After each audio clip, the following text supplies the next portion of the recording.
Seja muito bem-vindo ao Motiva Home, mais uma aulinha com o professor Froza. O assunto de hoje é razão e proporção. A gente vai introduzir esse assunto para começar a falar de regra de 3, que é uma teoria muito utilizada, é uma teoria do ensino fundamental, a gente aprende lá no 6º, 7º ano, mas a gente sempre utiliza no ensino médio e também no ensino superior, em provas de vestibular e assim por diante. Vem comigo aqui. Razão entre duas grandezas. A gente vai começar com algumas aplicações desses conceitos para introduzir o conceito de razão. Vem comigo aqui. Olha só, o que é razão em matemática? Porque na vida prática, né, razão geralmente se você é casado, por exemplo, você vai casar e ter filhos, o que é razão nesse contexto? É sempre o que a sua mulher fala. Brincadeira, né? Na sua casa, por exemplo, quem que sempre tem razão? A sua mãe. Agora na matemática não. A razão aqui é uma divisão. O que é razão entre o número 3 e 4? É a divisão de 3 por 4. E isso tem grande aplicabilidade no nosso cotidiano, na nossa vida prática. Olha só.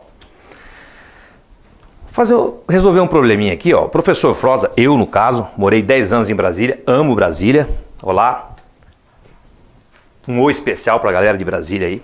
Então o professor Froza leva 10 horas de viagem para ir de Brasília, Distrito Federal, a Campo Grande, MS. Sabendo que a distância entre as cidades é de 1.150 quilômetros, qual é a velocidade média da viagem do professor? Velocidade média. Um assunto aplicado à física também. Simplesmente quando você divide a distância, uma distância percorrida pelo tempo, você tem a velocidade média. Então, resolvendo o probleminha aqui no caso, se você levar 10 horas para chegar a Brasília, por exemplo, que são 1.150 quilômetros de Campo Grande, divide 1.150 por 10, vai dar uma média, uma velocidade média de 115 km por hora. Ok? Então, uma razão, distância dividido pelo tempo, que tem uma aplicabilidade que é exatamente igual à velocidade média. O segundo exemplo, vamos supor que agora, eu lembro que eu tinha um Ford Ka na época, e ele fazia 600 km com 40 litros. Claro que quando você vai fazer uma viagem, você programa quanto eu vou gastar, quantos quilômetros eu vou rodar, qual é a autonomia do meu automóvel, né? Quantos quilômetros ele faz, qual é o consumo, né? E aí o que acontece? Na hora que você divide a distância pela litragem de combustível, quantos litros de combustível você gastou, você tem o consumo médio. Ou seja, é importante. É claro que hoje as pessoas viajam muito de avião e tal, mas se você viajar de carro é importante você se programar. E a hora que você divide a distância pelo consumo, você tem o quê? O consumo médio. Então você sabe exatamente quanto você vai gastar nesse percurso dessa viagem. Nosso exemplo aqui, se o carro faz gasta 40 litros a cada 600 quilômetros, então você pega a distância, se eu for calcular quanto eu gasto de Brasília a Campo Grande ou de Campo Grande a Brasília, divido 600 por 40, vai dar 15 km por litro.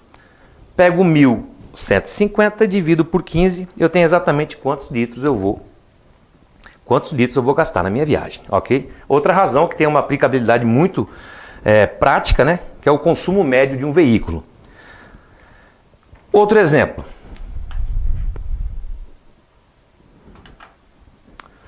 Se você faz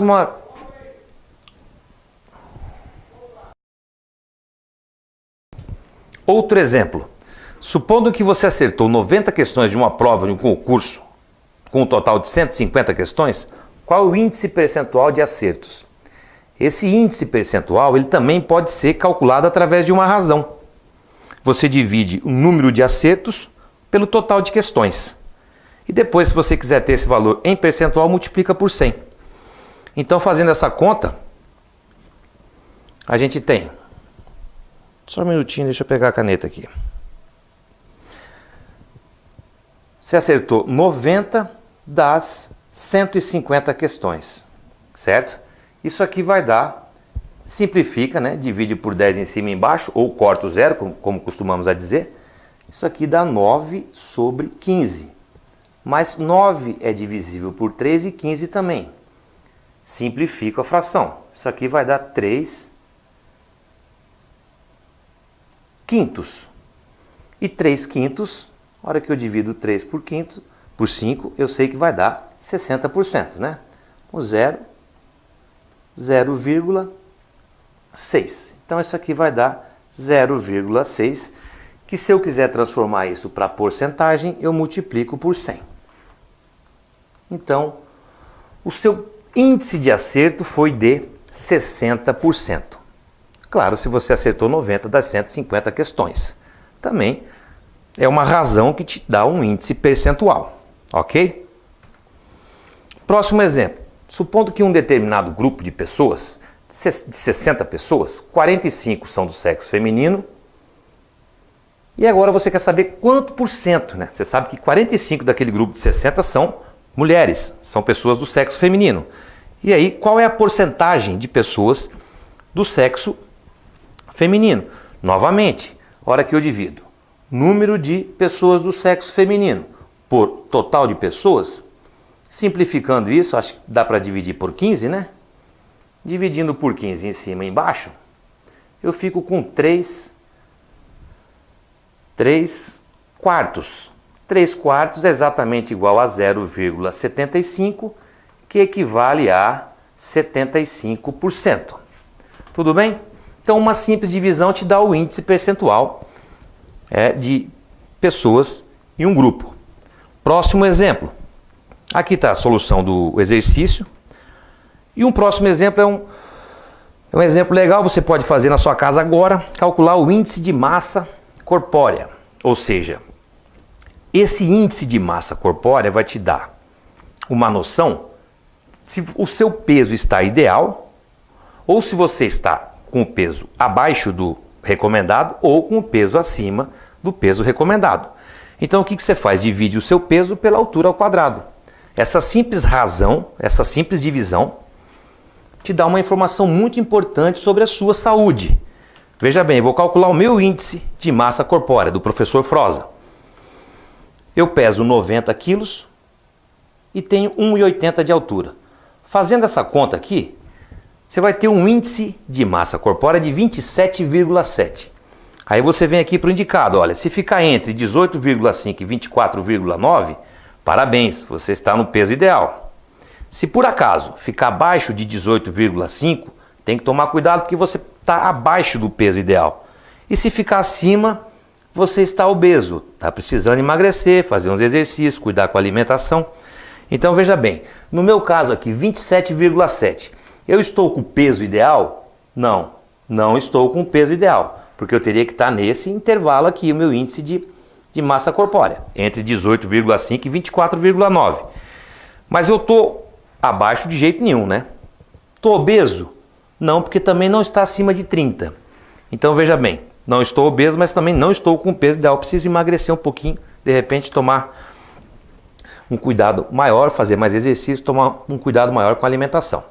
Então olha só, essa aula a gente falou sobre razão.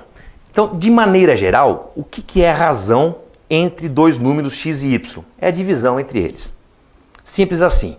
Então um exemplo bem prático aqui, olha. Qual é a razão entre 30 e 120? É simplesmente a divisão entre 30 e 120. Aí você simplifica. Isso aqui vai dar 1/4, que é 0,25.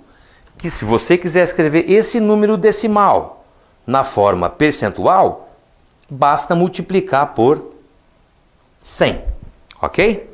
Então você passa da forma fracionária para a forma decimal e para a forma percentual também, de porcentagem. Tá ok? Então, olha só, como exemplos aqui, claro que a gente está vendo essa noção de razão para introduzir o conceito de razão e proporção. E para resolver problemas de regra de 3 e de porcentagem também.